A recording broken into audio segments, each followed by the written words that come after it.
J'espère sincèrement que vous vous portez à merveille. Tandis que nous abordons les ultimes jours de cette année 2025, il me semble indispensable, voire urgent, de préparer nos concitoyens algériens à ce qui les attend dès 2026. Non, je ne me prends pas pour une voyante, encore moins pour Madame Soleil. Mais entre les signes évidents, les chiffres qui parlent d'eux-mêmes et les informations recoupées difficiles de faire semblant, l'Algérie se dirige tout droit vers un tournant périlleux. Et 2025, elle aura été la rampe d'accès à ce virage, qu'il faudra négocier avec une prudence de funambule. L'année 2026, plutôt l'année 2025, on est en train de la terminer. L'année 2026, je le répète, sera un virage dangereux que l'Algérie devra négocier. L'année 2026 sera l'année de l'économie ou elle ne le sera pas. Elle ne sera que l'année de l'économie. Elle ne sera que l'année des enjeux et des problèmes économiques. Aujourd'hui, la situation économique de l'Algérie est la principale et unique source de préoccupation. Nous avons d'autres problèmes structurels, des problèmes politiques, de démocratie, de droits de l'homme, de stabilité politique, des institutions, de clanisme du régime algérien. Ça, ce sont des problèmes qui sont devenus malheureusement mineurs et insignifiants par rapport aux défis économiques que l'Algérie devra soulever pour l'année prochaine. L'Algérie est un pays qui est en train de s'appauvrir avec une population qui ne cesse d'augmenter. Cette année 2025, nous sommes déjà à 48 millions d'habitants et quelques. L'année 2026, on va dépasser la barre des 49 millions d'habitants et s'approcher, voire dépasser la barre des 50 millions d'habitants à partir de 2027. Et nous avons une économie qui est structurellement en crise, des recettes en baisse permanente depuis 2024, une économie qui n'a pas encore été diversifiée, des déficits, une dette publique énorme, des déficits budgétaires énormes, un État dépensier sans aucune capacité de créer des richesses et d'apporter de la valeur ajoutée à l'économie nationale. Un dinar, on le voit bien, a perdu depuis l'arrivée et depuis l'instauration du régime Tebboune de sa valeur sur le marché parallèle, qui est la véritable bourse, le véritable instrument d'évaluation de la valeur de la monnaie, puisque c'est uniquement dans cet espace-là que le dinar algérien obéit à la règle de l'offre et de la demande, avec une dégringolade de presque 40% entre 2019 et 2020, et jusqu'à la fin de l'année 2025, soit entre 33 et 40%.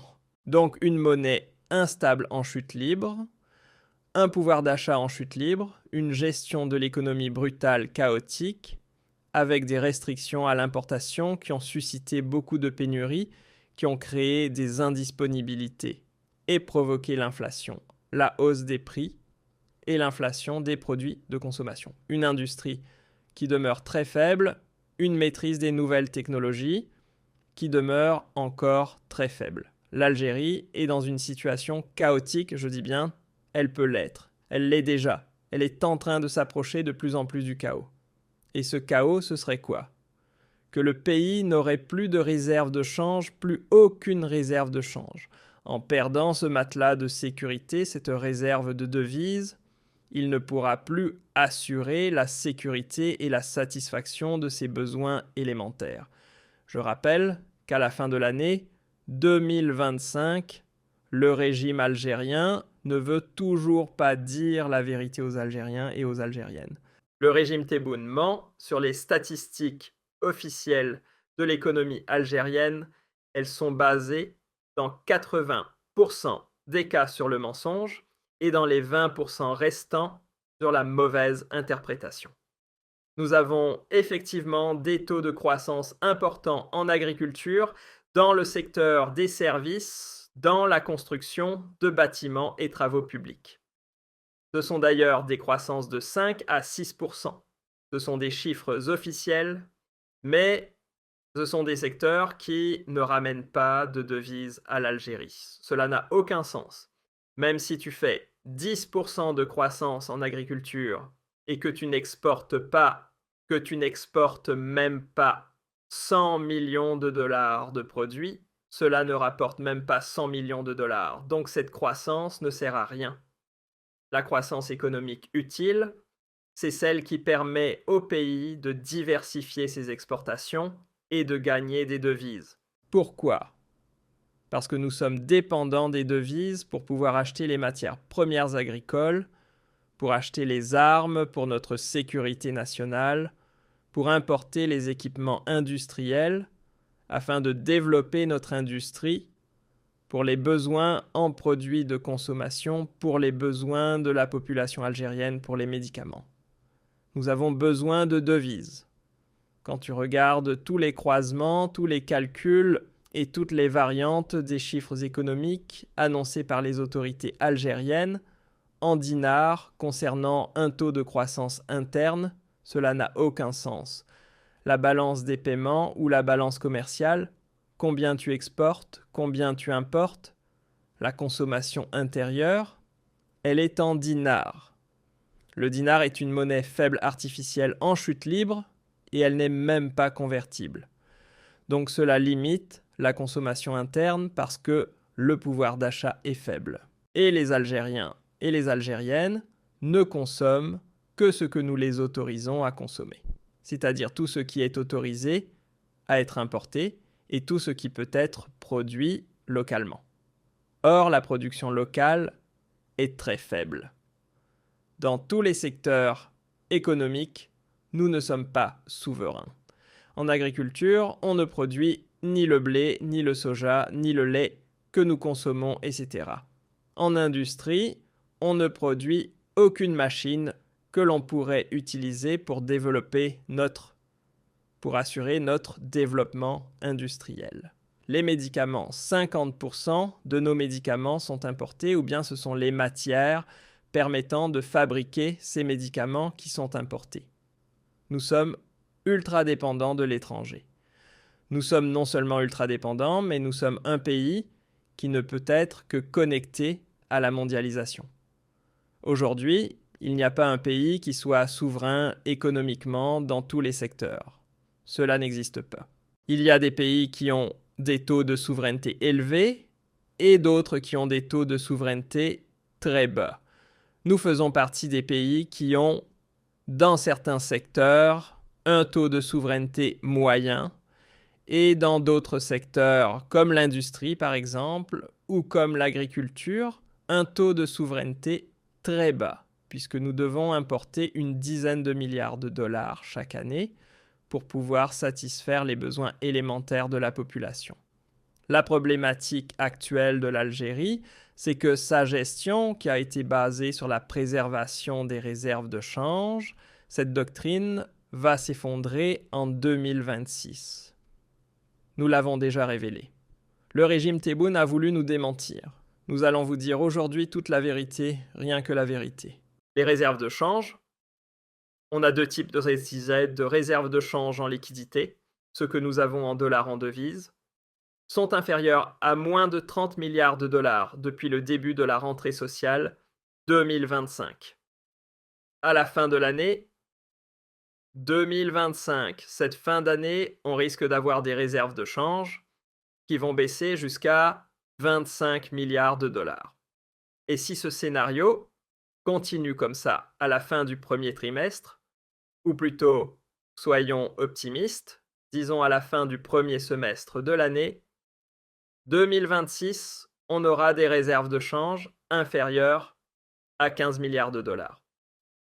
Je parle en liquidité, c'est-à-dire les liquidités que nous avons en stock, que ce soit en euros ou majoritairement en dollars, et qui sont gérées par la Banque d'Algérie. Ça, ce sont les liquidités. Pourquoi les liquidités baissent-elles ?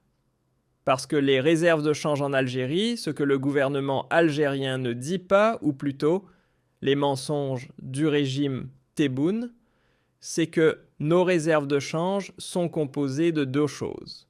Les liquidités en devises et l'or. Nous avons heureusement de l'or que l'Algérie a accumulé depuis Bouteflika et Ben Jedid. Pas un gramme n'a été ajouté sous Tebboune, il n'a aucun mérite. Mais avant de parler de l'or, soyez concentrés s'il vous plaît. C'est une émission importante. On va parler des liquidités. Les liquidités des réserves de change baissent. Pourquoi ? Parce que depuis 2020, depuis 2022, on a eu une année phare.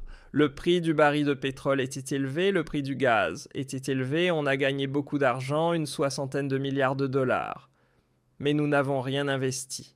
C'est-à-dire que nous n'avons pas profité de cette opportunité. D'ailleurs, le fait de gagner uniquement une 60aine de milliards de dollars, c'était très peu. Si le pays avait été bien géré, et si les outils de production du gaz et du pétrole avaient été très bien gérés, l'Algérie aurait pu gagner au moins, voire au-delà, entre 70 et 80 milliards de dollars. Déjà, on a raté le coche en 2022. Ça, le régime Tebboune ne veut pas le reconnaître, parce que à l'époque, on était les seuls à le dire. Sonatrach était mal géré. Le clan avait détruit Sonatrach à travers ses purges contre les anciens cadres de l'ancienne administration d'Abdelkader. Les anciens projets d'Abdelaziz Bouteflika ont été bloqués. Tout ce qui était ambitieux et novateur qui a été entrepris à l'époque de Bouteflika a été cassé, stoppé, gelé par Abdelmadjid, prétextant les conséquences de la crise sanitaire. Ça n'a rien à voir avec la crise sanitaire. Geler des projets de production, geler des projets d'investissements étrangers, bloquer des investisseurs étrangers comme Total, comme les Chinois, dans le phosphate par exemple, etc. Ça a tout simplement bousillé l'appareil de production nationale. Et nous n'avons pas suffisamment exporté de gaz et de pétrole pour pouvoir profiter de l'embellie des prix de 2022-2023 avec la guerre en Ukraine. 63-64 milliards de dollars nous avons gagné. On va arrondir jusqu'à 65. L'Algérie aurait pu gagner entre 75 à 80 milliards de dollars au minimum, si Sonatrach avait été gérée comme elle l'était à l'époque de Bouteflika avec Abdelkader, et non pas comme elle a été gérée à l'époque de Akkar avec Abdelmadjid Tebboune. Donc on a perdu, on n'a pas gagné suffisamment d'argent. On a gagné plus qu'en 2020 et 2021, ce qui est normal, parce que les prix avaient augmenté de façon phénoménale. Mais on aurait pu gagner beaucoup plus que ce que nous avons encaissé, parce qu'il y avait une opportunité unique. À partir de la fin de 2023, les prix ont baissé, etc. Et en 2024, l'Algérie a commencé à perdre de l'argent. Et pourquoi ? Parce que le pétrole, le gaz ont rapporté de moins en moins de recettes. Et les exportations ont augmenté. Les exportations n'ont pas suffi pour préserver les réserves de change. On vous a donné à plusieurs reprises les chiffres, mais on vous redonnera des chiffres. Il faut savoir qu'en 2024, l'Algérie, en termes d'exportation, a exporté pour 49 milliards de dollars, dont 45,2 milliards de dollars de pétrole et de gaz, et 3 petits pauvres milliards de dollars d'exportation hors hydrocarbures. Ça, c'était en 2024. Mais les importations étaient de 45, milliards de dollars. 45 milliards de dollars, c'était important. Mais ça, c'est la balance commerciale. Sauf qu'en 2024, on a commencé à perdre de l'argent.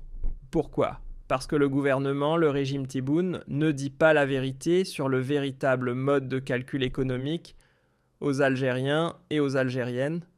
On ne calcule pas uniquement les exportations de biens et les importations de biens. On calcule aussi dans la balance des paiements. Ça, c'est la balance commerciale. La balance des paiements, c'est tout ce qui est dépenses en devises, tout ce qui est entrée en devises. Dans les dépenses en devises, nous avons les services. Il faut savoir que l'Algérie importe des services. Les services, c'est quoi ? Les Algériens qui voyagent. On l'a expliqué 1000 fois. Les Algériens qui partent à l'étranger sont une importation de services. Nous avons importé pour plus de 9 milliards de dollars de services, alors que nous avons exporté uniquement pour 4 milliards de dollars de services. Les services, c'est quoi? C'est les étrangers qui viennent dépenser de l'argent chez toi. Ça, c'est une exportation. Mais quand les Algériens quittent le pays pour aller dépenser en Tunisie, ou là en Espagne, ou en Turquie, ou là à Dubaï, etc., ça, c'est de l'importation de services, parce que ce sont des devises qui quittent le pays. Donc les services, il n'y a pas que ça. Nous avons des besoins d'importer des logiciels, de payer de faire des formations, de payer des prestations à certaines institutions internationales, de s'acquitter de certaines obligations sur les marchés mondiaux auprès de certaines institutions privées, etc. Des amendes à payer en devises. L'Algérie paie des procès, perd des procès en arbitrage international, et tout ça, ça fait des exportations de devises, ou plutôt des importations de devises. C'est-à-dire qu'on perd de la devise. En réalité, c'est une importation de services. Ce sont des services que nous payons à l'étranger en devises avec nos devises. Cela s'appelle une importation de services, pas une exportation de services. La balance des paiements, en réalité, elle était déjà déficitaire depuis 2024 quand on rajoute les 9 milliards de dollars de nos importations de services. Cette année 2025, avec des prix du pétrole et du gaz beaucoup plus bas que l'année 2024, nous, si on arrive à engranger 40 milliards de dollars de recettes des hydrocarbures, on est déjà champion. 40 milliards de dollars, on est déjà champion. C'est-à-dire qu'on ne fera jamais 45 milliards de dollars comme en 2024. Si on atteint les 40 milliards de dollars, c'est déjà un miracle. Or, les importations ont continué d'augmenter et elles vont atteindre l'équivalent de presque 50 milliards de dollars. C'est inévitable. Malgré toutes les restrictions qui ont été imposées depuis le mois de juillet 2025 par le régime Tebboune, avec le dispositif qui a été mis en place par le ministère du Commerce extérieur, par Kamel Rezig, etc., dont le principal artisan est Kamel Rezig, ça n'empêchera pas la mécanique des importations. Tu ne peux pas ne pas importer. Il faut savoir que dans un pays de presque 50 millions d'habitants, sauf si tu prends le risque d'affamer la population et de créer des pénuries généralisées, tu ne peux pas ne pas importer. Donc, avec les restrictions, avec les limitations, avec les interdictions et la politique de quotas, on est obligé d'arriver à 50 milliards de dollars. Pourquoi ? Parce que tu as une croissance démographique importante. Tu ne peux pas ne pas apporter des médicaments, tu ne peux pas ne pas apporter des machines, tu ne peux pas ne pas acheter pour ton armée, tu ne peux pas ne pas équiper tes militaires, tu ne peux pas ne pas équiper tes policiers, tu ne peux pas ne pas équiper les autorités.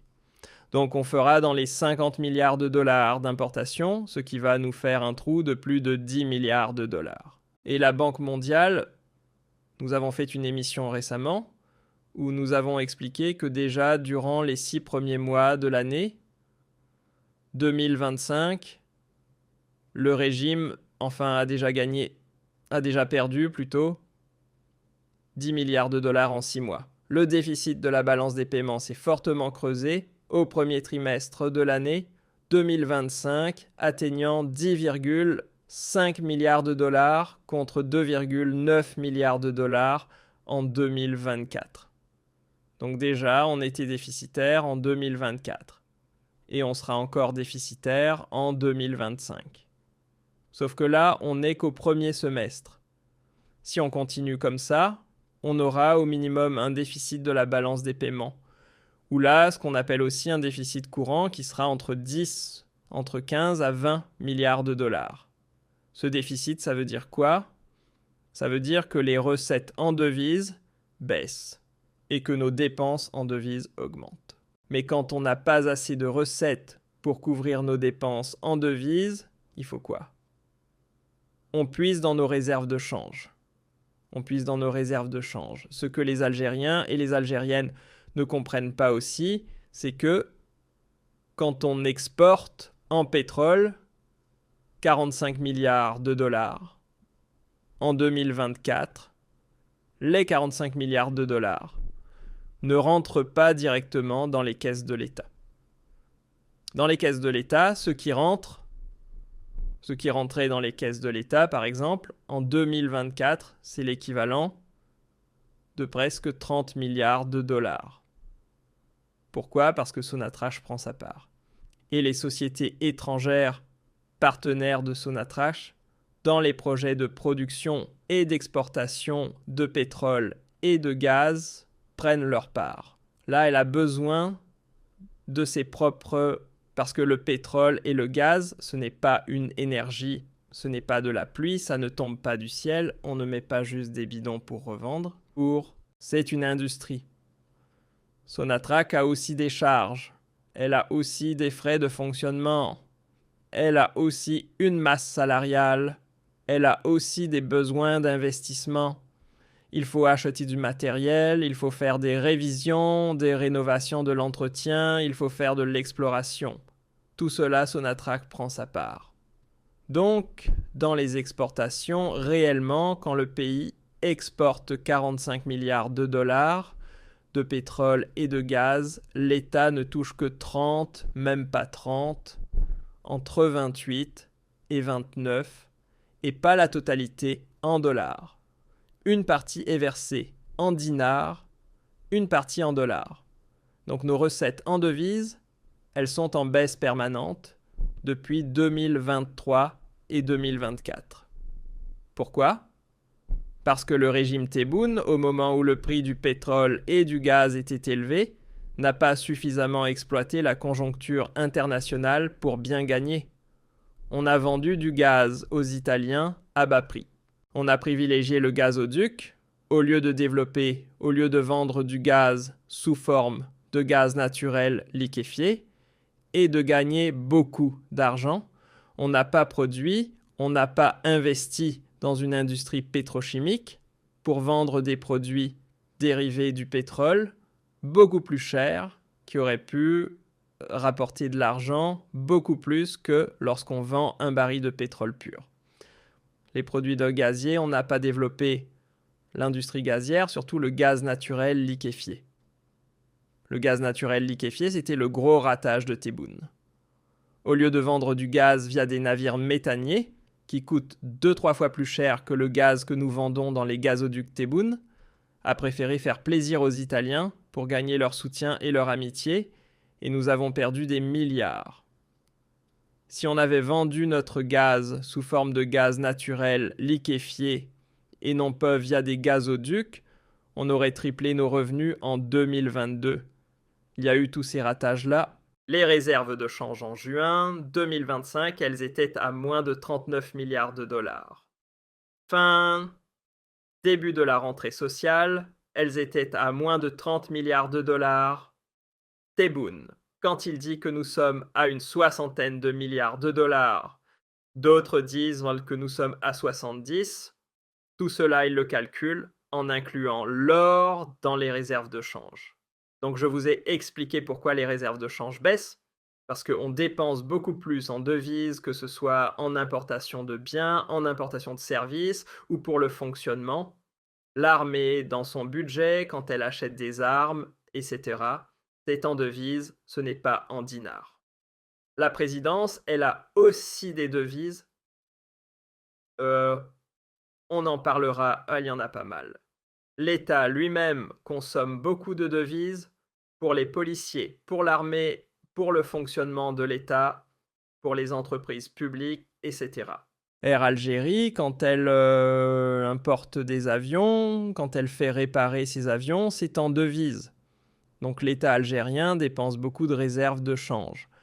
elles ont baissé continuellement parce que nos recettes en devises ont baissé continuellement et que nos besoins de fonctionnement, nos besoins en investissement, nos besoins d'exploitation, de toutes les exploitations économiques, d'exportation, des besoins de satisfaction, de tout ce qui est besoins nationaux alimentaires, industriels, sécuritaires, militaires, doivent être satisfaits par des dépenses en devises. Tu dépenses plus, tu gagnes moins. Donc ça crée un écart. L'écart, pour le couvrir, il faut puiser dans tes réserves. C'est comme un père de famille, son salaire baisse, mais ses dépenses pour ses enfants augmentent. Pour couvrir les deux, il doit faire quoi? Il doit puiser dans sa tirelire, dans ses réserves. Et du coup, les réserves de change, elles baissent. Le dollar, les billets de banque. Vous savez, les billets de banque ne font pas de bébés, ils ne se multiplient pas. J'essaie d'être le plus pédagogue, le plus terre à terre pour que les gens comprennent. Qu'est-ce qui nous reste de solide dans nos réserves de change? Les liquidités bancaires, elles baissent parce que l'État est obligé de les utiliser pour couvrir la balance. Le compte courant, ce qu'on appelle le déficit courant au niveau de la balance des paiements, et pour financer les achats à l'étranger, financer les dépenses les plus stratégiques, alimentaires, sécuritaires et militaires, et quelques autres dépenses pour la production industrielle du pays. Il reste quoi? On a de l'or. Ce qui sauve l'Algérie aujourd'hui, c'est que nous avons l'or. Effectivement, l'or. Nous sommes depuis 2024 le premier pays africain en termes de réserves d'or. Nous avons plus de 174 tonnes d'or. Ce qui nous permet aujourd'hui 17,5. Mais normalement, le chiffre le plus exact, le plus précis, c'est 174,73. Voilà, c'est 173,5 tonnes. Ça n'a pas bougé. 173,5 tonnes, c'est aujourd'hui grâce à l'augmentation. Parce que si le prix du gaz et du pétrole a beaucoup baissé, heureusement que les prix de l'or n'ont pas cessé d'augmenter, ont pratiquement même doublé par rapport à 2020. Entre 2020 et 2025, en 5 ans, l'once d'or, elle a dépassé les 4000 $. Et si l'once d'or était à 3992 $ à la fin de ce mois de décembre 2025, elle est à 4400 $. Ce qui fait que les 173,5 tonnes d'or de l'Algérie valent aujourd'hui plus de 25 milliards de dollars. Nous avons donc 25 milliards de dollars de réserves d'or. Les réserves d'or sont calculées dans la structure financière du pays, c'est-à-dire qu'elles sont calculées dans la structure officielle des réserves de change. La Banque d'Algérie intègre dans ses réserves officielles la valeur de marché de l'or, c'est-à-dire que si nous avons moins de 30 milliards de dollars en liquidité bancaire, et ce chiffre va baisser à moins de 20 milliards de dollars au cours du premier semestre de l'année 2026, c'est parce que l'Algérie sera toujours obligée de financer son déficit du compte courant et de financer ses importations et ses multiples dépenses, même de fonctionnement, mais qui sont en devise. La seule partie de nos réserves de change qui ne va pas baisser, c'est l'or, et qui va continuer d'augmenter. L'or constituait à la fin du mois d'octobre 2025 plus de 38% de nos réserves de change. À la fin de l'année 2025, à la fin de décembre 2025, il constitue plus de 42% de nos réserves de change. C'est-à-dire qu'on a 25 milliards de dollars pour le moment qui sont là, c'est de l'or. La totalité de nos réserves de change, on va dire, elle est entre 47 et 50 milliards de dollars. Le chiffre le plus précis, c'est 48 milliards de dollars. Mais en liquidité, il y a une vingtaine de milliards de dollars. C'est-à-dire qu'il nous reste entre 22 et 23 milliards de dollars de liquidités bancaires. Ces liquidités vont baisser à 14 à moins de 15 milliards de dollars à la fin du premier semestre 2026. Parce que malheureusement, on ne va pas diversifier notre production en 6 mois. Nous n'allons pas affamer la population. L'armée nationale et populaire devra toujours payer ses achats d'armes. Il faudra toujours payer certains services à l'étranger. Il faudra toujours assurer certaines dépenses à l'étranger en devises. Et le prix du baril de pétrole et du gaz ne va pas augmenter significativement au cours du premier trimestre ou du premier semestre de l'année 2026.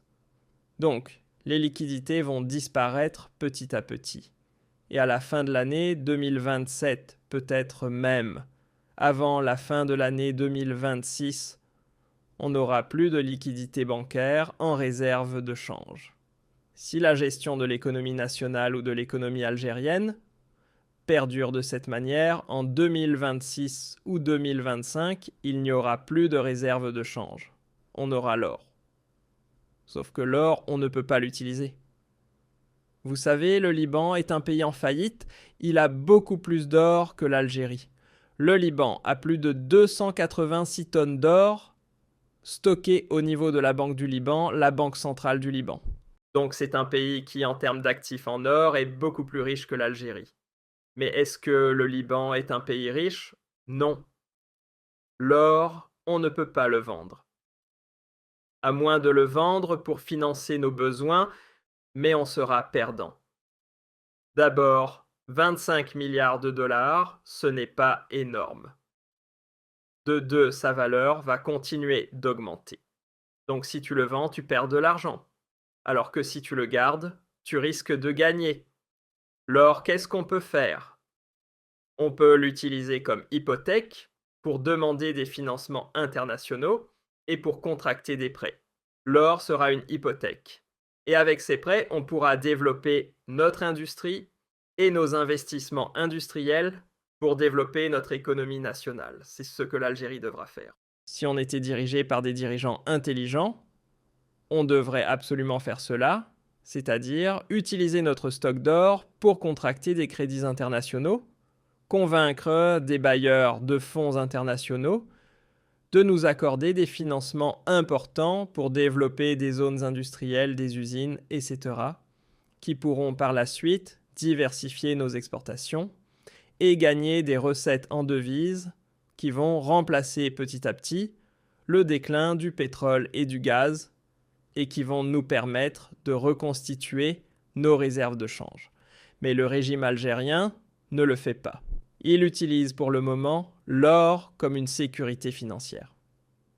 L'or en Algérie, aujourd'hui, est utilisé uniquement pour garantir le maintien en vie de nos réserves de change. C'est tout. Comme le Liban l'utilise aussi de la même manière. Beaucoup de pays qui détiennent de l'or en Afrique, dans les pays arabes et musulmans, etc., utilisent l'or comme une garantie. Comme une garantie pour stabiliser leur monnaie ou pour garantir la sécurité financière de leur pays. C'est tout.